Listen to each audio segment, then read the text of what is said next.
Okay, so we've had our rig now since June, which makes it 3 months. My fridge hasn't worked on electric. Matter of fact, at the dealership, I remember when we picked it up, they told us it wouldn't work on anything but 30 amp, which I know is not true. We had a Dometic fridge before that, so we plug it into 110 right now till I run a 30 amp to it. But right now it's on 110 and it should be running the fridge, but we're burning through propane. So I'm going to check our power. I'm going to try to figure out what's going on with this fridge. So let's get in here. And so what I'm going to do is I'm going to take my voltmeter. I'm going to check the plug that the fridge is plugged into. Make sure power is going from the plug into the fridge. So I got my voltmeter. I'm going to set it to volts. It's recording. So the plug has 120 coming through. So I know that's good. So all I need to do is plug it back up. So now I have to open up this fuse box. Okay, so inside the fuse box there's a glass fuse. Should be a 5 amp glass fuse. I need to see if power is going to that. All right, glass fuse time. There it is. Now I got power there. I need to follow these. Okay, these are my heating elements, because that's what's not working. The heating elements are not getting hot, and we can't. It doesn't work. The absorption heats up so it can suck the hot air out of the fridge. So the heating elements were not heating up before, so I want to see if they're heating up now, if they're getting power. So I need to follow this line, because there's my heating elements. This line back, and I have to unplug these plugs right there to see if I got power going to them. All right, so I've unplugged the leads for the heating element. So I'm going to plug this back in. I'm going to test I'm going to probe the 2 lines, see if power is coming through the heating element. Okay, I'm touching both. If you can see here, I still have no power coming to these probes. It tells me something inside that box is no good. So I need to change the box out. So that is where we're going to go now, is we're going to go ahead and change this box out. For me to remember where everything gets plugged in, I just took a picture, which should help. I don't know, I'm pretty old. I can forget after looking at a picture. So I got the box unscrewed. Now I'm just going to remove all these little probes and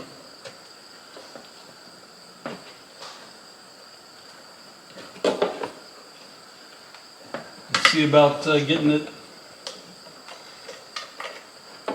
Just remove all these couplers here.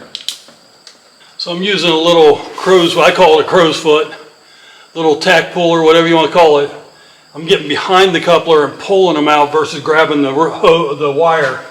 I don't want to destroy pull any of the wires out, so that would be bad. That one's being stubborn. Okay. All right, so I got this one here. I don't know what you can see and what you can't see. That's the fuse I was testing. These are the 2 lines for the heating element. No power was coming from them. But inside there's a relay, and what I've researched is sometimes that relay goes bad, even on new ones. And like I said, we're only 3 months old with this camper. So I'm going to put the new one in. I'll put the hardest one in first. All right, so we got the box in, the computer. I'm referencing my picture, and I'm going to plug in all the couplers. Where they go. So now we got it all back together. We got the couplers all set. Everything's in. We're going to turn the fridge on and see if what doesn't run on Electric. It should. All right, let's see what happens.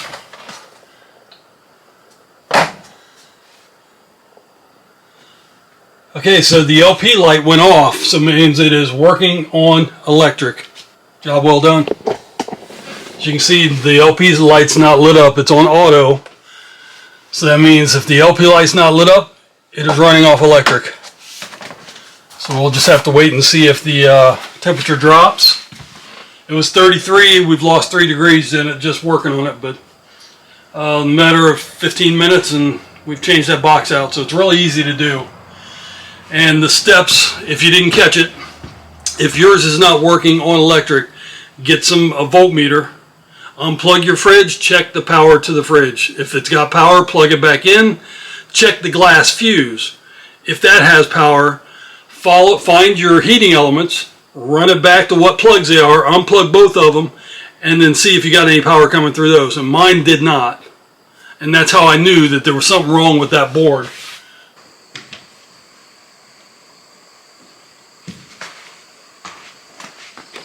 Alright guys, so project number 2.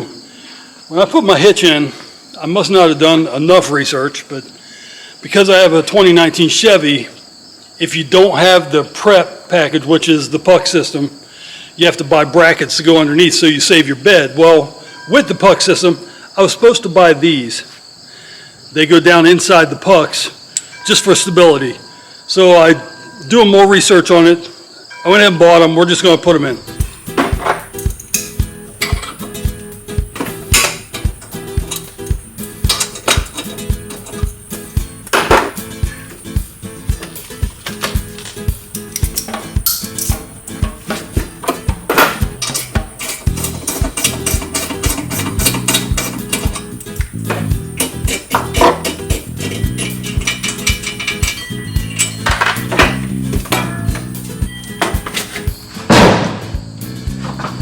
So that's how quick it is to undo this.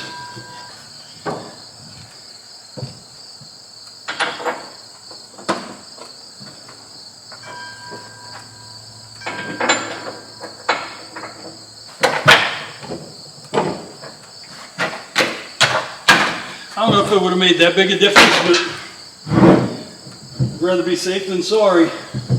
Oh, there you have it. Got the puck plugs in. Didn't take much, so now I feel better. We are leaving for the weekend to hit up Cardinal Center, but before we do, we've noticed something here in their shower that we wanted to share with you, so a little bathroom talk. Our shower, one of the things we're finding, and we use this little corner for the mat. Just gonna move it out of the way. One of the things we're noticing when we do take showers is that there's a little moisture down here on the floor. So it's coming from here. It wasn't caught correctly. Wasn't caught correctly on the inside or the outside. So we're going to take a bead of caulk and put it on both sides to eliminate any leaking from there.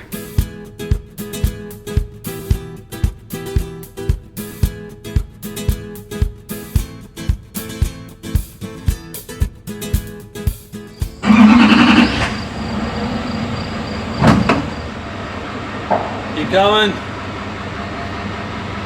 Stop, hold that. Take it up a little.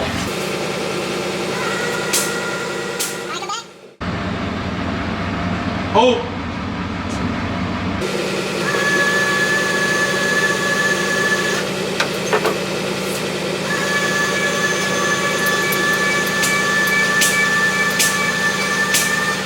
That's it.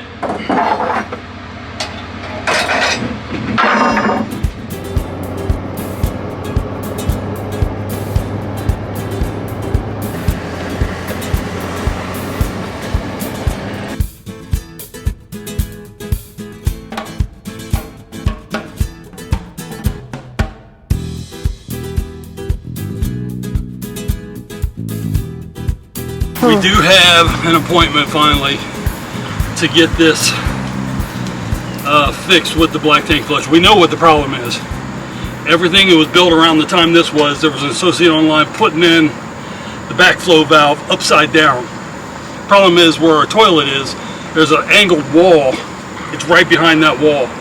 But I don't want to rip the wall off myself to do that because it is under warranty. I've done a lot of work on this on small things that haven't kept us from camping. And I got one more to do while we're here. Something simple, but it's football season and I want to be able to listen to my Buckeyes play Saturday. So we'll get the radios not working. So we'll get that fixed. I think I know the issue. I just got to take it apart.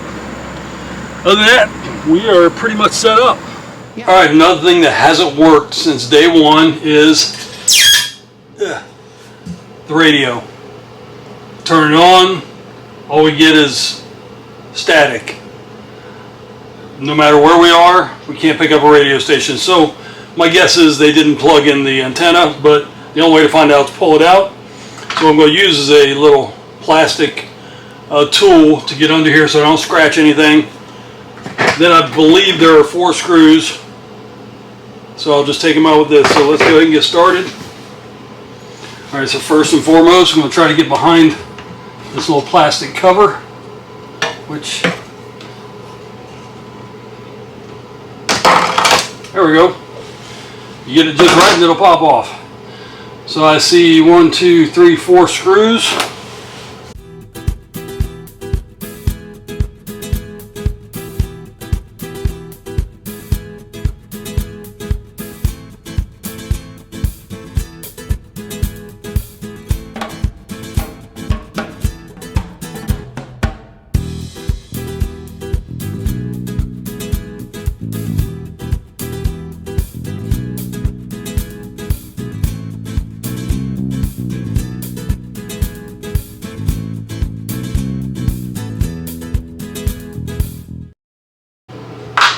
Alright, so I'm going to pull this out.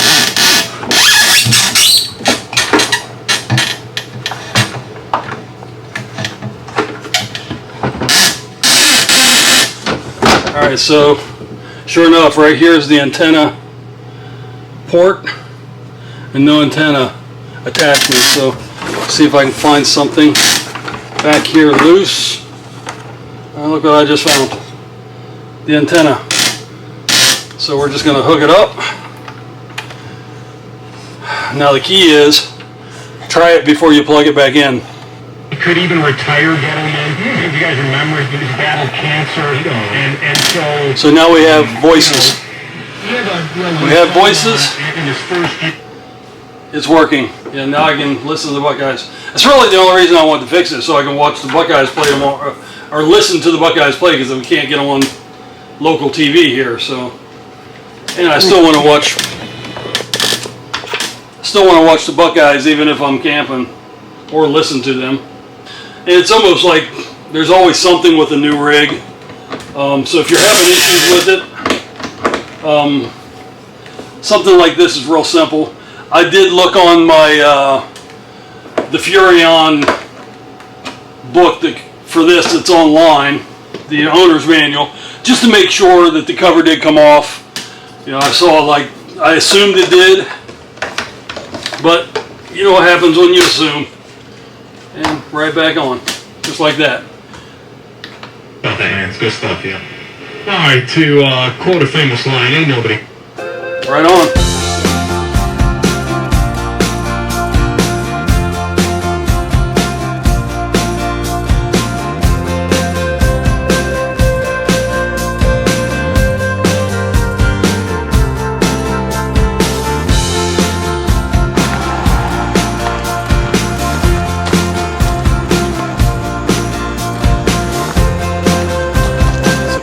We have an affinity for ice cream.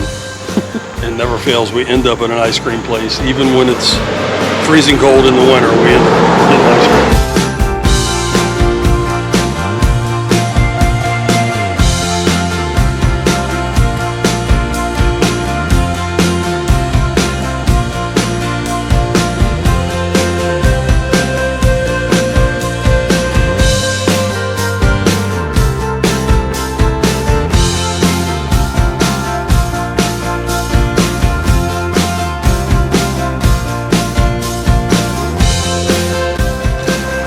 Can't all be work and no play. There's a shooting competition going on today. It's a trap tournament. go So- out, the busiest you'll see this campground is during tournament times, and this isn't a big tournament by any means, but they did tell us ahead of time that there was a tournament, and they're pretty full. So.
All right, guys, we're going to end up our weekend here, but something I haven't mentioned, and I don't know why, is we did get the truck back. Obviously, if you watch our channel, you've seen the last 3 or 4 videos, probably 3 anyway. Yes, our truck is back. She's doing great. We've already put over 2,000 miles on her pulling this thing.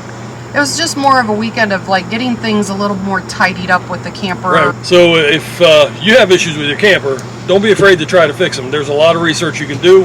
YouTube's fantastic to find out what people have done, to at least look into what your issues are. Other than that, keep getting out there and camping. Come check out our channel, subscribe, like, share this video. We want to grow our glamping tribe, and we will see you next time. Happy glamping.